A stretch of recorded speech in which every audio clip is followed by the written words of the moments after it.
चलिए, आज का प्रश्न है स्वास्थ्य के प्रकार। स्वास्थ्य के प्रकार पर संक्षिप्त प्रकाश डालेंगे। स्वास्थ्य के प्रकार मुख्य रूप से विश्व स्वास्थ्य संगठन के द्वारा 3 रूप में बताया गया है, 3 प्रकार में बताया गया है। पहला शारीरिक स्वास्थ्य, जिसको हम लोग भौतिक स्वास्थ्य भी कहते हैं। दूसरा आता है मानसिक स्वास्थ्य और तीसरा सामाजिक स्वास्थ्य। चलिए, यहाँ विश्व के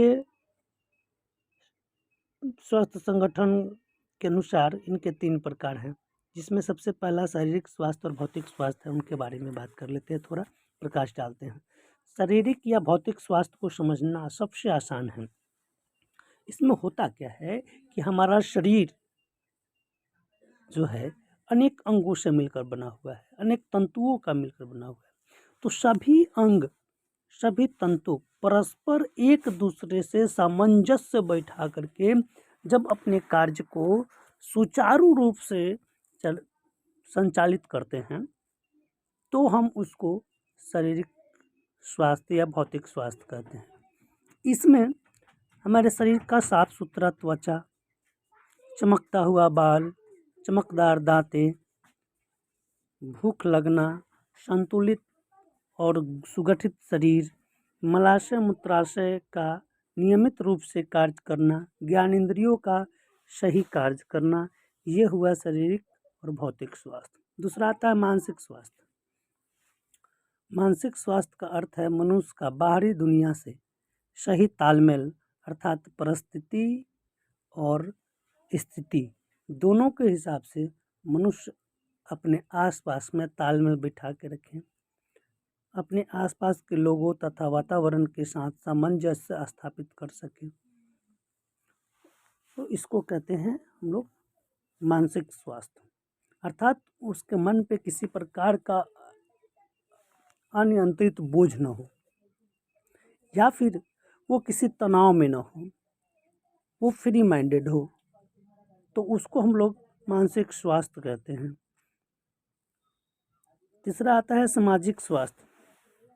समाज में स्वयं का प्रतिस्थापित करना, समाज को अपने परिवार के विस्तृत रूप में पहचानना, जीवन यापन के लिए ऐसा माहौल तैयार करना जिसमें सभी प्रेम पूर्वक तथा सही तालमेल के साथ रह सकें, एक स्वस्थ समाज के निर्माण के चयन है।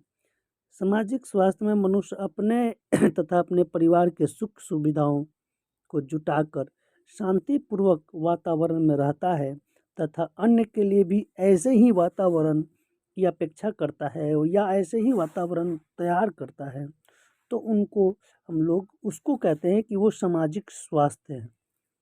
क्योंकि अपने स्वास्थ्य से ही समाज का स्वास्थ्य नहीं होता है। हम स्वस्थ रहें, हमारे पड़ोसी स्वस्थ रहें, हमारे टोला मोहल्ला गांव समाज स्वस्थ रहे, साफ सुथरा रहे, तो उसको हम लोग कहते हैं सामाजिक स्वास्थ्य।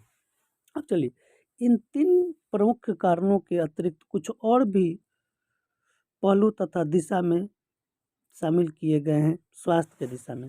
पहला भावनात्मक पहलू इसमें आ जाता है, इमोशनल, है ना, डिमेंशियन।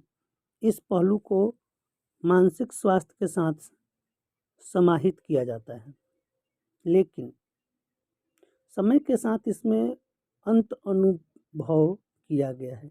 यह मानसिक स्वास्थ्य का संबंध सत्यता को जानने समझने से है। भावनाओं का संबंध दिल के भावों से होता है। आध्यात्मिक पहलू भी इसमें जुड़ा हुआ है।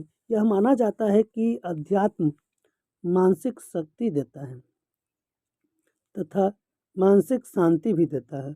मानसिक स्वास्थ्य के अतिरिक्त अन्य कई शारीरिक कष्टों से भी मुक्ति दिलाने की क्षमता आध्यात्मिक पहलू में होता है। संपूर्ण तथा वास्तविक स्वास्थ्य, इन सब जानकारियों को समाहित कर पूर्ण स्वास्थ्य को अग्र शब्दों में परिभाषित किया जा सकता है। संपूर्ण स्वास्थ्य मनुष्य की वह अवस्था है जिसमें उनके शरीर का प्रत्येक अंग तंतु सही से कार्य कर रहे हो। इसका मस्तिष्क सोचने समझने तथा समायोजित निर्णय लेने सही निर्णय लेने की क्षमता रहता हो तथा बाहरी समाज में या समाज से उनका सही तालमेल तथा सामंजस्य हो।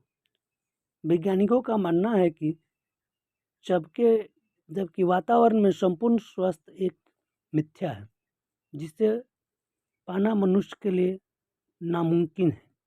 आज हर मनुष्य किसी न किसी रूप में चिंता, हार जीत, थकान से घिरा हुआ है।